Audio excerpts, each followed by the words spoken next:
Hi there and welcome to this channel. My name is Murielle and I help leaders build meaningful lives and organizations.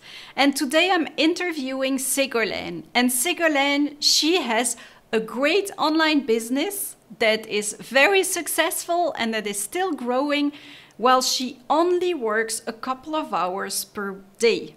I think she works 2 to 4 hours a day. So be sure to listen to this podcast if you want to have a meaningful life and also if you want to save time. So hello Ségolène, how are you? I'm fine, thank you for inviting me. Thank you for having me in your beautiful house. So the last time I was here was for Christmas, where you invited me the night before Christmas, which was really great. I met your family.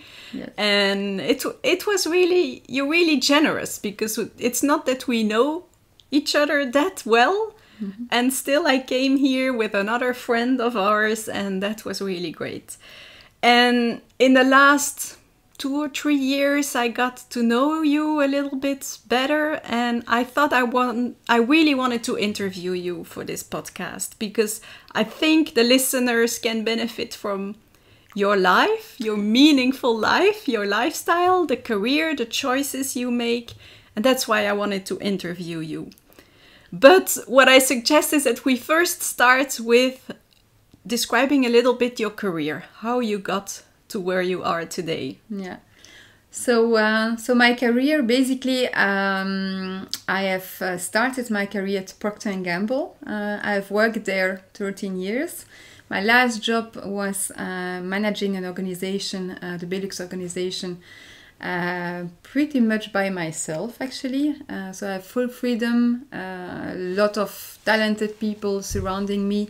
So quite a nice job, I have to say. Yeah, by yourself, but with a team. With a team, but with yes. the freedom of decision. Yeah. But with freedom of decision. Yeah. That was the beautiful thing about that job, that last job.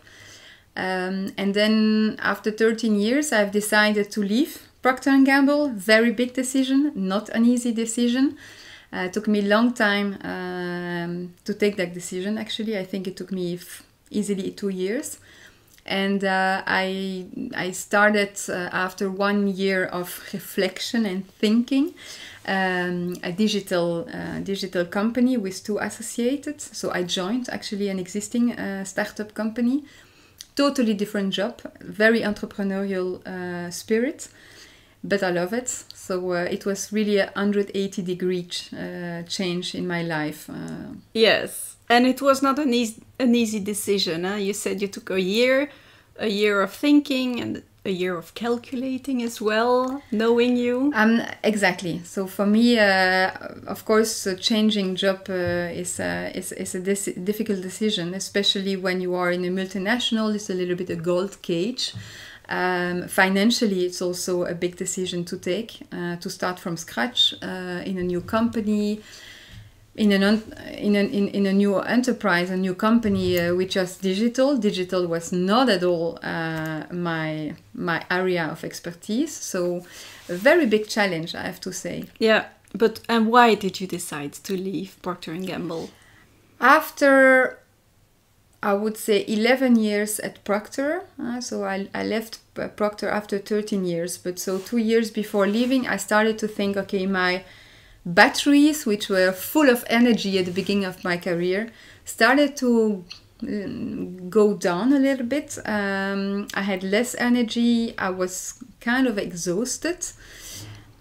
And I had really the impression I had no time for my kids, no time for my husband, no time for my family.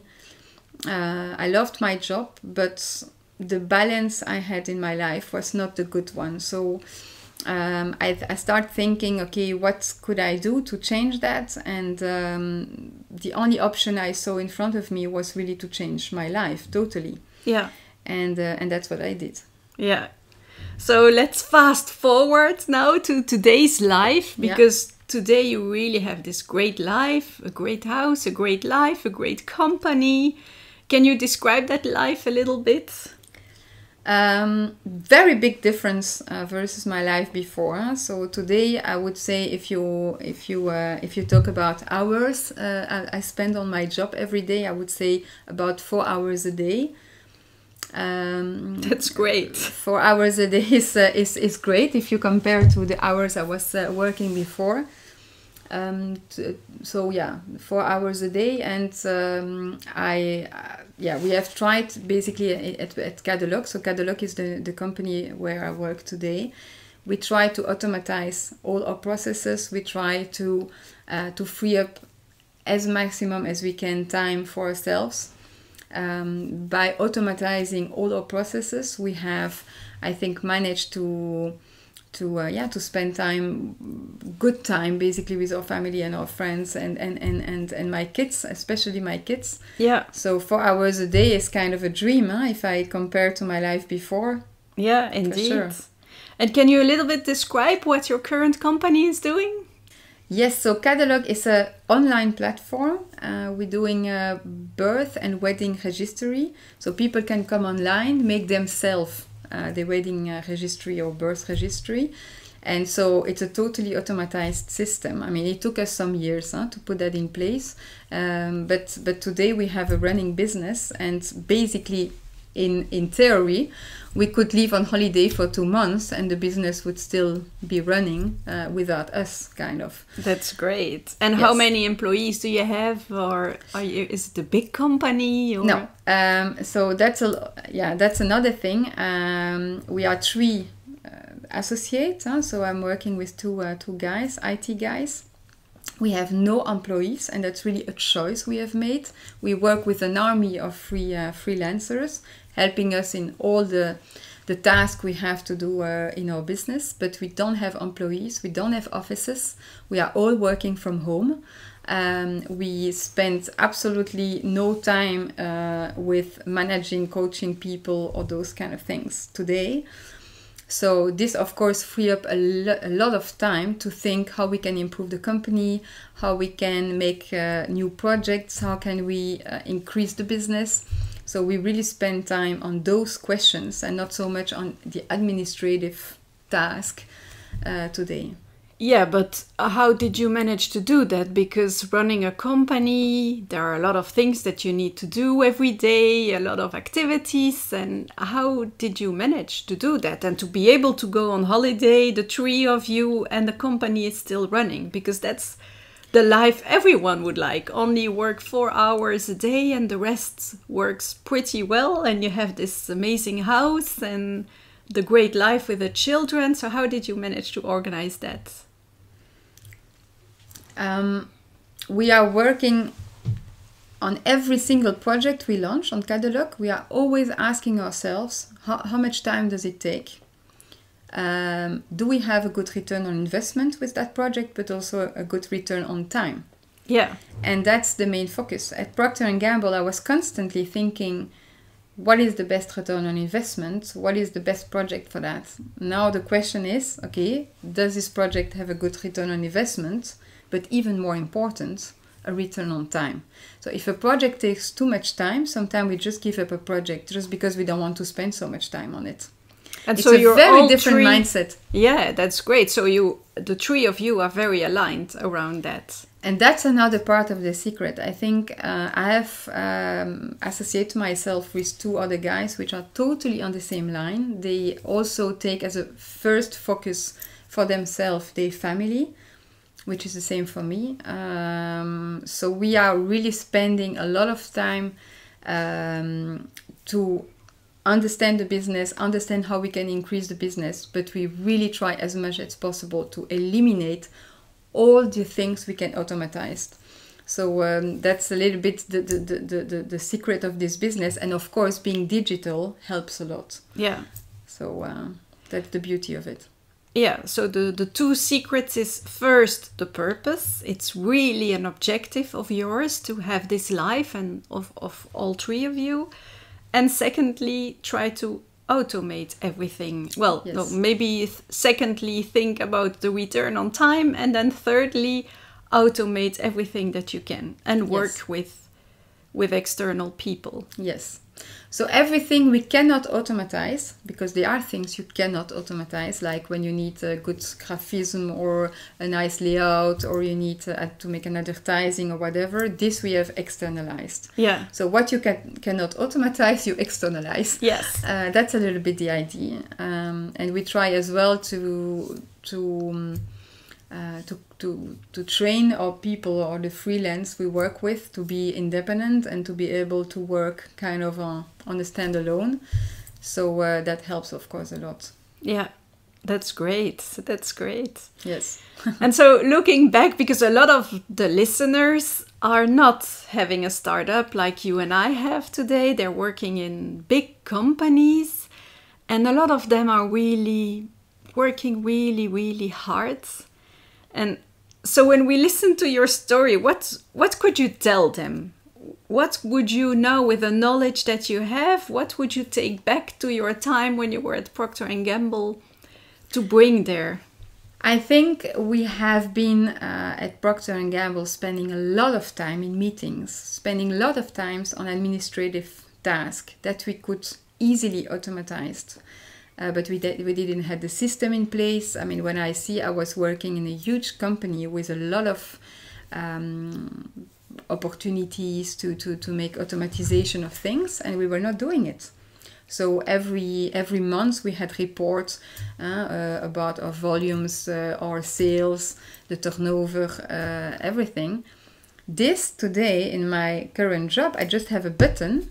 I push a button. I have my whole report, which is automatized. Yeah. I don't do that work anymore. It's all automatized. So it's like, I think it's a mindset. And also, I never spent really time when I was in my previous job thinking, okay, this project, how much time does it take?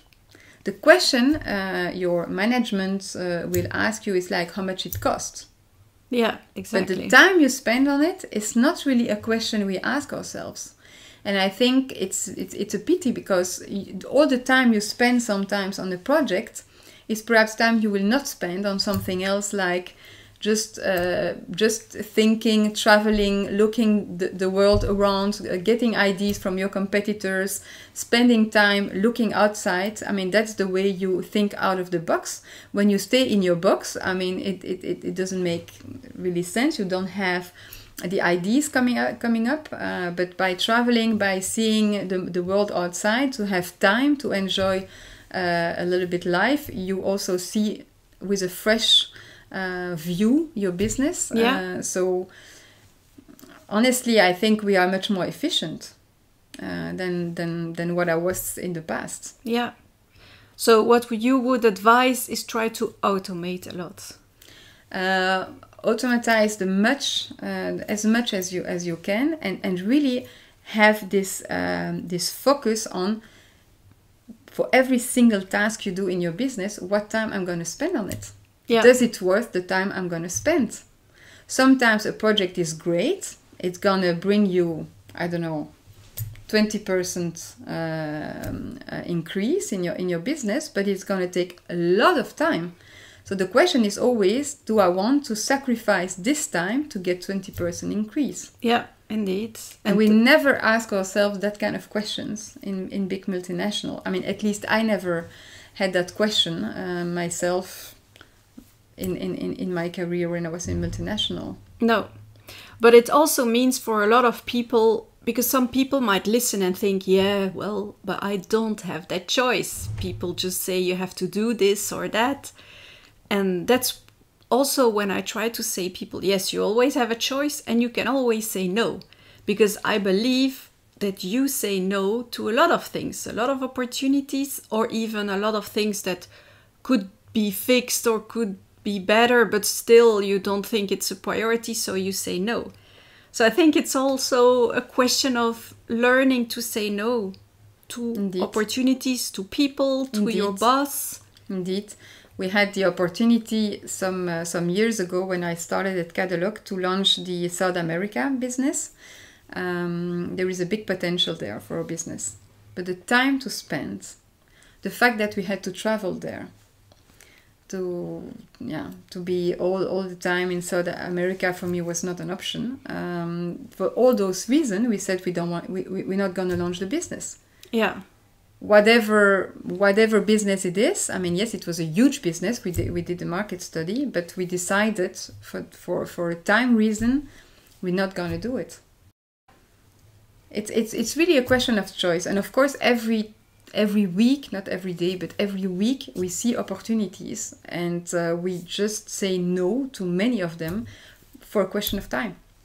And a question of purpose also, I guess. Purpose, time, money, I mean, for many reasons, but saying no is also very important. And you have a tendency sometimes when you work in a big company to say yes to many things. And was that something you did? Did you say yes to many things? Yes. I think you have many projects which are done on a European level. So even if for your market it's not always the best thing to do, we had a lot of requirements from the European headquarters, and it was not always easy to say no. I did say no many times, but still, I mean, it's not comparable to what I do today. For sure not. Today I have the full freedom, and it's also my own company, so it's easy to take the decision, of course. And because, of course, we have listeners from all the layers in the organization, but some of them might be the directors of the C-level of those organizations. What would you tell them? Because some things I see that too in large organizations where they have made everything so complex, and they're trying to jump on every opportunity, or they don't have the right mindset to deal with these fast-changing digital times. What would you like to say to the C-level or the directors of these companies that would benefit them? But I think it's a question of choice. You can run a business very successfully and work 10 hours a day, 12 hours a day. I mean, I've seen many businesses which are run that way, and that works perfectly. The only message I have is that it's possible to work much less and to have the same results. It's just a question of mindset, and indeed, I mean, working in a digital world makes things easier. You can automatize many things you cannot do in a normal business. But it has been for me an eye-opener to see that in a digital world, you don't have to work so much. You can automatize a lot. Yes. And have a perfect work-life balance, which I thought was not possible. So believing first. You have to believe it's possible to work less. Exactly. That was not easy. Coming from a big multinational, it was not an easy game to change this mindset I had. Indeed. But I totally agree with you, because for me it has always been important as well to have this great work-life balance, even when I was a CEO. And today, like you, I work 4 or 5 hours a day on average while launching a company and being an academic director. But it's all about purpose, really knowing what I want. And I know I want to have a great life. That's the number one. Mm-hmm. I want to have a great life. And then saying no, automating, delegating. And what I also do, and I don't know if you do that too, it's batching. Batching meaning, for instance, the social media. I don't publish daily on social media. We're going to prepare that with my colleague Daphne. We're going to plan that, and then everything is programmed. So we batch. We do a lot of that with Kadolog. I mean, batching is really something we do all the time for nearly everything we do. So for the moment, we have just launched Instagram, for instance. We have totally planned everything for my Instagram is planned for the coming 4 months. Yes, we have done that with an agency, so externally with a specialist. But indeed, I mean, we try to bundle everything we can to avoid working crazy hours every day on that. We just We just spent 1 week, full week on Instagram, and we just leave it run for 4 months. And we have people working with us, helping us. But that's key, huh? That's really great. Key. Yeah, that's really key. It's so great because I developed a mini course. It's a 5-day challenge from overwhelmed to focused leader, and it's really about everything you described. It's about first knowing what you want, and then making a list. Also, what gives you energy, costs you energy. I mean, energy or time. And then also what brings added value or not. And then we're going to think at what are we going to say no to? What are we going to automate? What are we going to delegate / collaborate? Because you don't have to have people underneath you. You can work with so many people now. Indeed. On Fiverr, Upwork, or I don't know, where do you find your freelance? Your freelancers? Depends a little bit. Word of mouth. We used friends of friends sometimes. We had, for instance, we are using for the moment a translation agency, a copywriter agency, and they have just contacted us. There are many different ways. I would say that's not very different than when you work perhaps in a big company. I mean, you just know people. People come to you with a letter or saying, okay, I'm interested to work with Kadolog and how can I help? It's a little bit a mix. Yeah, I find a lot of them on Upwork and Fiverr also. Yeah. And also word of mouth, indeed. Yeah. So we work with quite some freelancers, and we are very happy to work like this. It's a very different way of working. Yeah. Everybody is totally responsible for his work. I mean, they are invoicing us. Very different than an employee, of course, to manage. They are quite independent as well. So this whole, it's really, there is no one recipe, but for us it really worked to have no employee, no office, no all the complexity. We have removed all the complexity of our job. Great. And I just wanted to come back a little bit to something you told me once, that when you left Procter & Gamble, it took you 2 years to recover, you say. Mm-hmm. Yeah. I didn't realize when I was at Procter how far I have been in my energy bucket. Yeah. I realized that afterwards. So when I left Procter & Gamble, I could sometimes sleep like 12, 13, 14 hours non-stop. I had very long nights. And I just realized at that moment the energy and the stress I had before. I was not really realizing that when I was at Procter. I realized that the day I left. After some months, I was exhausted. And then I realized, okay, my God, I have taken my health away. I didn't think about myself, didn't think about my health, didn't think enough about my family, and I think it was really time to change. I didn't realize the urgency of doing that change.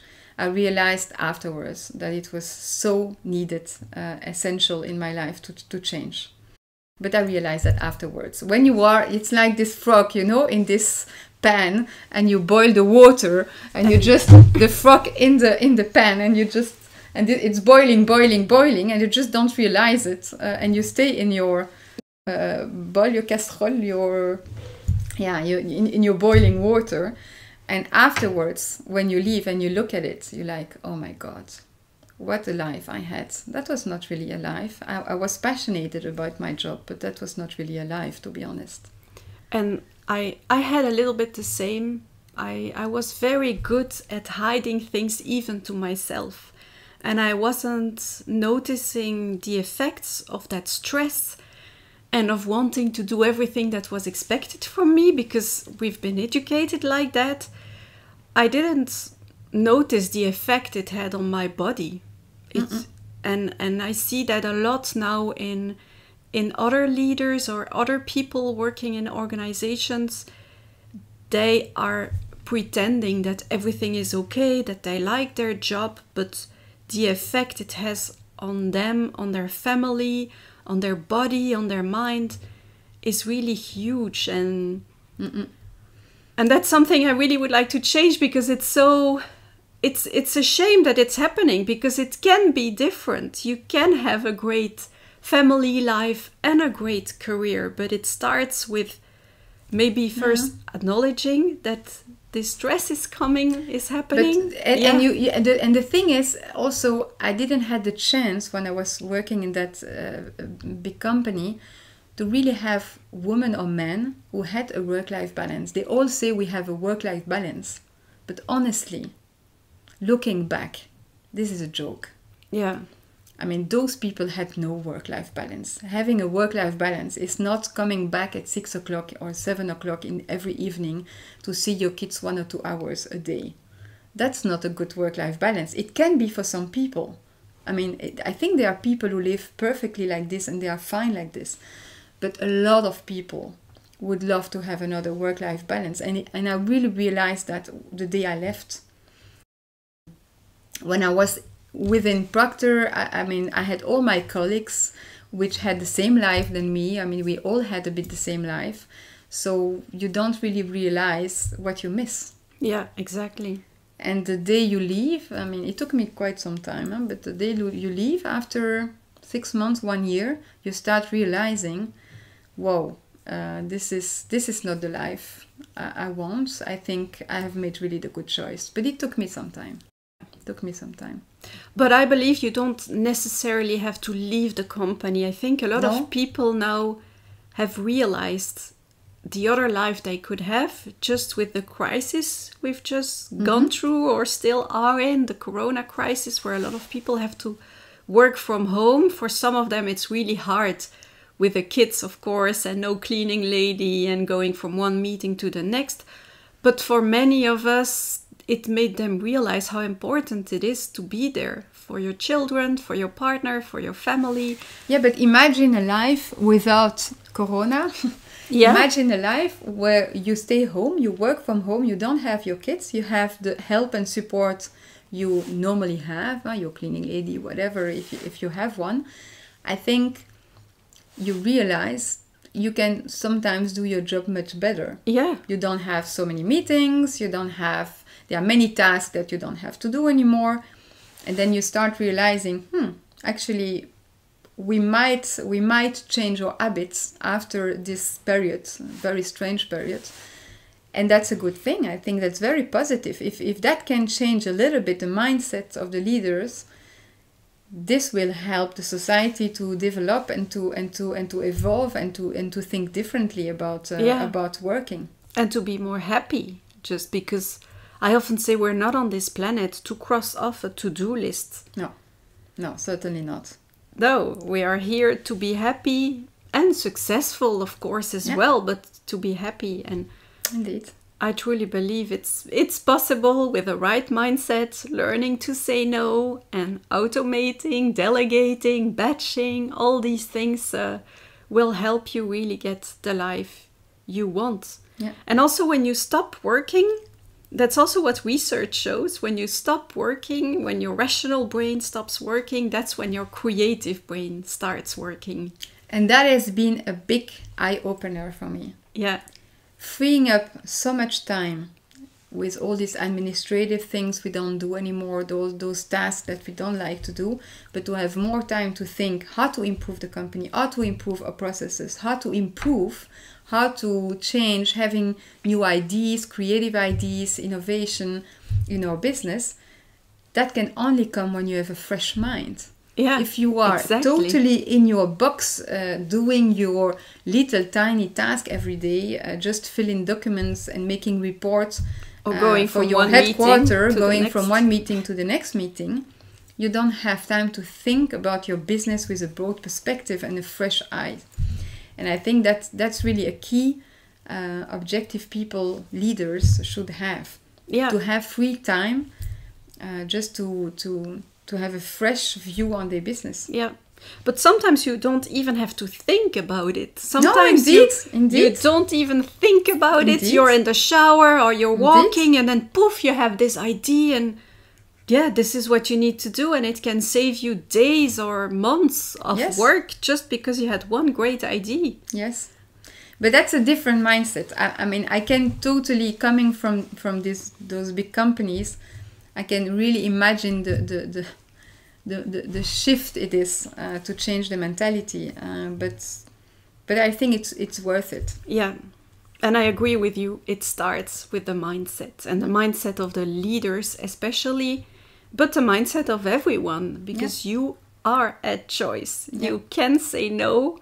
You can change your life without especially changing or leaving your organization. Indeed. Yeah, that's what I truly believe. Yeah, totally agree. Okay, thank you for this. So we are at the end of this podcast. And where can people find you? Where can people find your organization? Because maybe they want to start their list. Yeah, of course. If you are expecting a baby, or if we get married soon, you can. Or even for Kadolog. Birthdays, you Indeed, said. for birthdays, for Christmas list, you can use the platform. It's Kadolog, Kadolog. It's a nice platform to discover and to experience, and people can find me on LinkedIn or on Kadolog. You have also all my contact details on Kadolog. Okay, fine, great. Thank you so much. Welcome for being in this podcast, and welcome. I wish you the next meaningful life, the next thing in your business. And what's the next thing, by the way, in your business now? Well, we are launching new countries. I mean, we are also launching new countries. We are really pushing now the Flemish part of Belgium. We are very active in the French part, and we are pushing much more now the Flemish part. We are active also in other European countries. So we are continuing expanding our business, basically. So that's a bit the future for us. Great. Okay, great. Thank you very much. So this was really a great interview, because what Ségolène talked about is exactly what I'm teaching in my course From Overwhelmed to Focused QiLeader. If you want to be part of that challenge, if you feel that you are overwhelmed, that you're busy, or if you want to learn how you can automate things, how you can delegate things, if you want to think about what you want to achieve, all the great things that Ségolène talked about, be sure to subscribe to this challenge, and you will learn the methodology to save time, to become much more productive in these fast-changing digital times. And that will allow you to get great results while getting your life back and being there for the people you care about, or being there for yourself, to exercise, to be healthy, to sleep more, whatever you really want to have more of. It will help you to save time. Be sure to subscribe to this challenge. Also invite your colleagues. It's free, and I'm offering it for free only this one time. And we'll see each other, and you'll also get to know a lot of great people who are looking to get their life back, just like you. Also, be sure to subscribe to this podcast if you want to receive the next one automatically. And the next one will be about the 10 mistakes I made as a traditional leader. And I think these are really useful if you want to avoid making these mistakes yourself. So be sure to subscribe to this podcast to receive the next episode automatically, but also if you want to have a meaningful life and organization.